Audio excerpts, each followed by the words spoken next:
ഹിമാചൽ പ്രദേശിൽ കഴിഞ്ഞ 24 മണിക്കൂറിനിടെ ഉണ്ടായത് 4 മേഘവിസ്ഫോടനങ്ങൾ. 2 പേർ മരിച്ചു. 15-ലധികം ആളുകളെ ഒഴുക്കിൽപ്പെട്ട് കാണാതായി.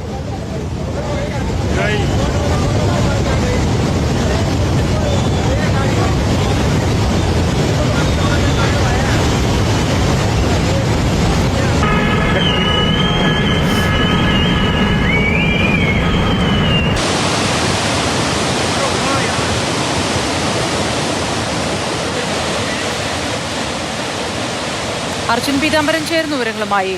Arjun, good morning. അതിശക്തമായി തന്നെ നീരൊഴുക്ക് ദൃശ്യങ്ങളിലുണ്ട്. എന്താണ് മഴയുടെ നിലവിലത്തെ അവസ്ഥ അർജുൻ?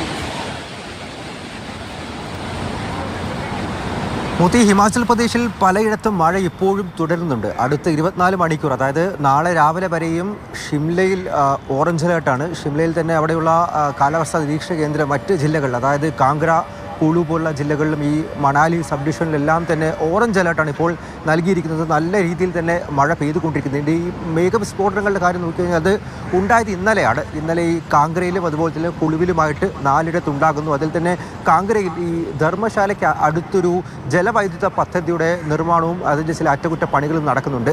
അവിടെ പണിയെടുത്തുകൊണ്ടിരുന്ന തൊഴിലാളികളാണ് ഇത്തരത്തിൽ ഒഴുക്കിൽപ്പെട്ട് പോയതും. അതിൽ 2 പേരുടെ മൃതശരീരം ഇപ്പോൾ കണ്ടെടുത്തിട്ടുള്ളതും. ഇപ്പോഴും 10 പേരെ കണ്ടെത്താനുണ്ട്. അവരെ കണ്ടെത്താൻ വേണ്ടിയിട്ടുള്ള ശ്രമങ്ങൾ സംസ്ഥാന ദുരന്ത നിവാരണ സേനയും അതുപോലെ പോലീസും അവരുടെ നേതൃത്വത്തിൽ നടന്നുകൊണ്ടിരിക്കുകയാണ്.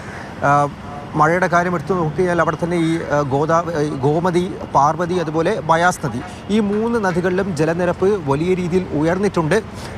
പലയിടത്തും പാലങ്ങളെയെല്ലാം തൊട്ട് തലോടിക്കൊണ്ടാണ് ഈ വെള്ളം പോയിക്കൊണ്ടിരിക്കുന്നത്. അതുകൊണ്ട് തന്നെ വാഹന ഗതാഗതത്തെയും അത് രൂക്ഷമായി പ്രതികൂലമായി തന്നെ ബാധിച്ചിട്ടുണ്ട്. പക്ഷേ ഇവിടെ ഈ മണാലിയും അതുപോലെ തന്നെ ഈ കാങ്കരയിൽ തന്നെ ധർമ്മശാലയൊക്കെ എടുത്ത് നോക്കിക്കഴിഞ്ഞാൽ വലിയ രീതിയിൽ വിനോദസഞ്ചാരികൾ പോകുന്ന ഇടമാണ്. പക്ഷേ വിനോദസഞ്ചാരികൾ ഇവിടെ ഏതെങ്കിലും ഇടത്ത് കുടുങ്ങിക്കിടക്കുന്നതായിട്ടുള്ള റിപ്പോർട്ടുകൾ ഇതുവരെ പുറത്തു വന്നിട്ടില്ല. ഇപ്പോൾ ഈ ദേശീയപാതയെല്ലാം തന്നെ കാര്യമെടുത്ത് നോക്കിക്കഴിഞ്ഞാൽ ചിലയിടത്ത് ഭാഗികമായി തടസ്സമുണ്ടെങ്കിൽ പോലും പൂർണ്ണമായി അടച്ചിടേണ്ട ഒരു ആവശ്യമില്ല. അതുകൊണ്ട് മറ്റ് സംസ്ഥാനങ്ങളിൽ നിന്നും യാത്ര ഇപ്പോഴും നടക്കുന്നുണ്ട്. അതുകൊണ്ട് തന്നെ ഏതെങ്കിലും തരത്തിൽ ആളുകൾ കുടുങ്ങിക്കിടക്കുന്നുണ്ടെങ്കിൽ പോലും അവരെ പെട്ടെന്ന് തന്നെ സുരക്ഷിതമായിട്ടുള്ള ഇടങ്ങളിലേക്ക് കൊണ്ടുപോകാനും സാധിക്കുന്നുണ്ട്. ഈ പഞ്ചാബിലെ പലയിടത്തും അട്ടാരി അതുപോലെ തന്നെ ജലന്ധറിൽ നിന്ന് ഈ കുളുവിലേക്കും മറ്റിടങ്ങളിലേക്കും പോകുന്ന ഒരു ദേശീയപാത മാത്രമാണ് 2-3 ഇടത്ത് മണ്ണിടിച്ചിലുണ്ടായി. ഇപ്പോൾ ഗതാഗതം ഭാഗികമായിട്ടെങ്കിലും നിലച്ചൊരു അവസ്ഥയുള്ളത്. അവിടെയെല്ലാം തന്നെ ഈ ഈ അറ്റകുറ്റപ്പണികൾ നടക്കുന്നു. പെട്ടെന്ന് തന്നെ ഗതാഗതം പുനഃസ്ഥാപിക്കാൻ വേണ്ടിയിട്ടുള്ള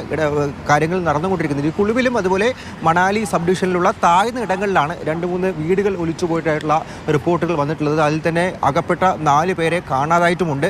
ഇവരെ കൂടി കണ്ടെത്താൻ വേണ്ടിയിട്ടുള്ള ശ്രമങ്ങളിലാണ് ഇപ്പോൾ അവിടുത്തെ ഹിമാചൽ പോലീസും അതുപോലെ സംസ്ഥാന ദുരന്ത നിവാരണ സേനയും ഉള്ളത്. പക്ഷേ ഈ മഴ തുടരുന്നത് നാളെ രാവിലെ വരെയും ഈ ഒരു രീതിയിൽ തുടരുന്നുണ്ട്. ഓറഞ്ച് അലേർട്ടും പ്രഖ്യാപിച്ചിട്ടുണ്ട്. അത് വിലയിരുത്തിയിരിക്കും, അല്ലെങ്കിൽ മഴയുടെ അവസ്ഥ കൂടി പരിഗണിച്ചിരിക്കും. അടുത്ത ദിവസങ്ങളിൽ ഏത് രീതിയിൽ ഈ അവസ്ഥ ഉണ്ടാകും, അല്ലെങ്കിൽ രക്ഷാപ്രവർത്തനം ഏത് രീതിയിലേക്ക് മാറ്റണം എന്നുള്ള കാര്യമൊക്കെ മനസ്സിലാക്കാൻ.